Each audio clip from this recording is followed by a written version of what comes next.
My grandpa was accused of rape. They said he used violence and coercion, and now, he was being taken to court. Yet here I was, lounging at home, scrolling through my phone as if nothing was wrong. In my previous life, I had thrown myself into uncovering the truth. I volunteered to be the plaintiff's lawyer, just to dive deep into the case. I even begged my brother, Ethan Quillen, the so-called genius attorney, to come back and defend Grandpa. But he called my story an absurd lie. A desperate attempt to stop him, our mom, and my best friend from taking their vacation to Dalewood, a picturesque town famed for its charm. He blocked me on every platform without a second thought. In the end, Grandpa was sentenced to life imprisonment. He had a heart attack right there in the courthouse and died. And my family? They blamed me for all of it. They said I sided with the plaintiff, that I didn't care about my own flesh and blood. They pinned his conviction and his death squarely on my shoulders. When Mom returned and saw her father's body, she broke down. In a blind rage, she got behind the wheel, ran me over, and ended my life. When I jolted awake, drenched in sweat, I realized I'd been given a second chance. I was back, 3 hours before Grandpa was officially charged. The memory was so vivid I could still feel the phantom pain in my limbs from Mom's car. I forced my breathing to slow, trying to calm my racing heart. My family's accusations, my own mother killing me, it all replayed in my mind. Ding! A notification on my phone snapped me back to reality. Summer, the firm just got a case. A plaintiff needs a lawyer, and she specifically requested you, the message read. At the exact same moment, another call came in, the news about Grandpa being charged. Just like last time, my mind raced, strategizing, desperate to avoid the same tragic fate. My best friend, Raina Xavier, and I grew up together. She and Ethan had an old family pact, an arranged engagement from their youth, so my parents and brother always favored her, their perfect future daughter-in-law. Compared to Raina, I was an afterthought. Whenever we had a disagreement, it was always my fault. I was selfish, petty, a liar. Even when I had cried and begged Ethan to believe me, to come back and help Grandpa, that's all I got in return. In the end, even Grandpa's death was my fault, the treacherous granddaughter who didn't care. Fine. If that's how it was going to be, I wouldn't play the hero this time. I set my phone aside, letting the call about Grandpa ring out until it fell silent. Once it ended, I casually strolled to the fridge, grabbed a slice of apple pie, and plopped down on the couch to scroll through videos. Just then, my grandma emerged from her room. The moment she saw me lounging, a scowl twisted her features. Summer Quillen, who said you could eat that? I bought it for Raina. Do you think you deserve it? She snapped. All day long, you're just glued to that phone. Why don't you do something useful? Looking at you just makes me sick. Why couldn't Raina have been my real granddaughter? Thank God she'll be my granddaughter-in-law soon enough. She never missed a chance to tear me down. I sighed, looking up at her. Grandma, I'm your granddaughter. Don't you think it's unfair that I can't even have a single slice of pie? Her expression shifted, ready to launch into another tirade, but my phone rang, cutting her off. It was the courthouse. She answered. What? The courthouse? What are you saying? That's impossible. My husband is an old man. He couldn't have done something like that. You must have the wrong person. Don't you dare slander my husband. Just as I expected. After hanging up, she collapsed onto the couch, sobbing uncontrollably. Dad rushed over, asking what had happened. Once Grandma explained, he herded us all toward the door to head to the courthouse. Seeing their frantic expressions, I pretended to be just as clueless and anxious, following them out. Standing at the courthouse entrance, it felt like a lifetime ago. This was the place where I had lost everything. Dad dragged Grandma to the information desk. They learned that only a successful defense could save Grandpa, otherwise, he was facing life in prison. Grandma, her voice trembling, turned to me. What if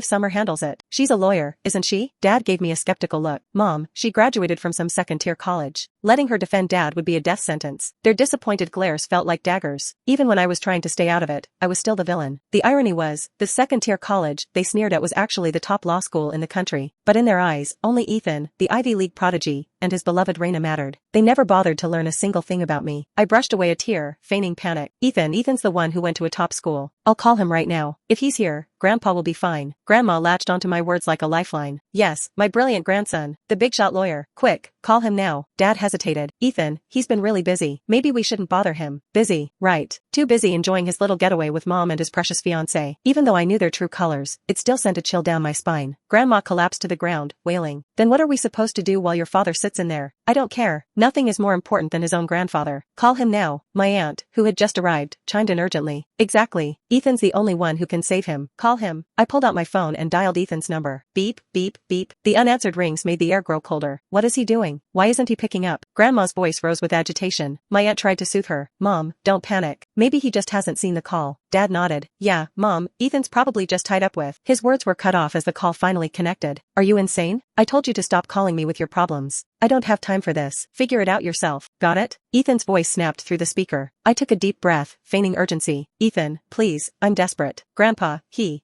cut me off. Stop. I don't care if you're desperate. I said, handle it yourself. The call ended. I stared at the disconnected screen, feigning shock. My aunt snatched the phone and quickly sent Ethan a text, explaining Grandpa was in court and needed a lawyer. He replied instantly with 3 voice messages. The first was a laugh. Are you kidding me? Grandpa accused of rape? That's the most ridiculous thing I've ever heard. Ha ha ha. The second was pure venom. Summer Quillen, do you have a brain? If you're going to lie, at least make it believable. How dare you drag Grandpa into your pathetic drama? The third message was Mom's voice. You little troublemaker. Are you trying to start a fight? Making up stories about your own grandfather? Just you wait until I get my hands on you. My aunt sent another message. A red exclamation mark appeared. Blocked. Grandma turned on Dad, her voice a furious hiss. This is your wonderful wife and son. What in the hell are they doing? Dad looked away, guilty. There, on vacation. Grandma trembled with rage, nearly fainting. As the trial time approached, my aunt grew frantic. Brother, call them. Get them back here. We're running out of time. Grandma shoved Dad. Are you crazy? Your father is in there. And you're hesitating? Do you even care about this family? Call them now. Get them back here. Dad fumbled with his phone and finally called Ethan. Son, you and your mom need to come back. Now. Grandpa is in real trouble. In the background, we could hear an airport boarding announcement and Raina's sweet voice. Babe, Mrs. Quillen, we should board. I've been so excited for Dalewood. After some shuffling, Ethan responded. Dad, what's gotten into you? What did Summer promise you to make you play along with this stupid lie? Dad's voice was urgent. Ethan, this isn't a joke. Your grandfather is in the courthouse right now. The trial is about to start. Get back here, immediately. Ethan hesitated, but then Raina's whiny voice cut in. Babe, we're about to take off. We really have to get off the plane now? We've been planning this for so long. It would be such a shame to cancel. Mom grabbed the phone. We're boarding. Stop it. It wasn't easy to plan this trip with Raina. Whatever it is, we'll deal with it when we get back. Honey, you're a grown man. Use your judgment. Don't believe every little rumor. My aunt screamed into the phone. Judgment? Pearl, I'm telling you, if you don't come back now, you'll regret it for the rest of your life. Grandma snatched the phone. Pearl Baxter, I'm not playing games. Do you think this entire family is trying to trick you? We need Ethan. I've never begged you for anything, but I'm begging you now. Trust me, just this once. If I'm lying, may I never find peace. Mom sighed dismissively on the other end. Mom, don't say such awful things. Is it really worth it over some little girl's lie? Ugh, I'm done with you all. Are you really that upset we're taking Raina on a trip? Fine, I believe you. Tell Dad we'll be back in a few days and we'll handle it then. That's it. We're boarding. Bye. The call disconnected again. In a fit of pure rage, Grandma threw the phone to the ground, where it shattered. My aunt sighed, retrieved the shattered phone, and handed it back to my dad. Watching Grandma break down again, we were all at a loss. No one could have imagined that to my mom and brother, a vacation with Raina was more important than Grandpa's life. I calmly helped Grandma, who could barely stand, and watched their despair with a strange sense of satisfaction. In my past life, when I poured my soul into helping, no one understood. All I got were insults, culminating in my own mother murdering me. So in this life, as I stand by and do nothing, what will happen? Court is now in session. The defense attorney for the defendant is requested to speak. The defense attorney must take their seat within 3 minutes. As the judge's calls echoed, Grandma clutched her broken phone, trying to dial again and again. Each failure pushed her closer to the edge. Dad and my aunt were openly weeping. Answer the phone. Pick up, damn it. Why won't you answer? We kept calling, hoping for a miracle. If the defense attorney does not appear, the plaintiff will win by default. The judge's final warning. The 3-minute countdown began. Grandma pounded her chest, sobbing. I regret it. I regret raising such heartless children. How could they do this? This is their family. From the gallery, we watched Grandpa sitting alone at the defendant's table, looking utterly helpless. 3, 2, 1. The defense attorney has not appeared. I now declare the plaintiff victorious. The gavel struck, the sound echoing like a gunshot. The defendant is found guilty of rape and threatening abduction. He is sentenced to life imprisonment. Just like before, the moment the verdict was announced, Grandpa clutched his chest. He collapsed, dead, right there on the spot. What's wrong with him? Grandma cried out, staring at his slumped form. Before she could finish, she fainted from the shock. What a tragedy, my aunt whispered, her eyes red as she glared at Dad. Brother, look at the kind of wife and son you have. Dad stood frozen, guilt etched on his face, tears streaming down his cheeks. Court staff carried Grandpa out. Dad rushed forward, grabbing his hand. Dad, wake up. How did it come to this? Why couldn't I save you? Grandpa's death shattered everyone. The next morning, Grandma woke up in the hospital. Her first words were, have they come back yet? My aunt shook her head. They blocked us all, Mom. We can't reach them. Grandpa was cremated and buried. The family was in chaos. It wasn't until the 7th day after Grandpa's death that Mom, Ethan, and Raina returned from Dalewood. I had just brought Grandma home from the hospital when they walked in, laughing and chatting, dressed in matching tie-dye shirts. The moment Mom saw me, her face twisted with rage. She stormed over and slapped me hard across the face. She pointed at the white mourning ribbons hung around the house. You've got some nerve. Are you tired of living? First, you curse your grandpa into jail, and now you hang this trash up in my house? What are you trying to do, huh? Are you wishing for your own death?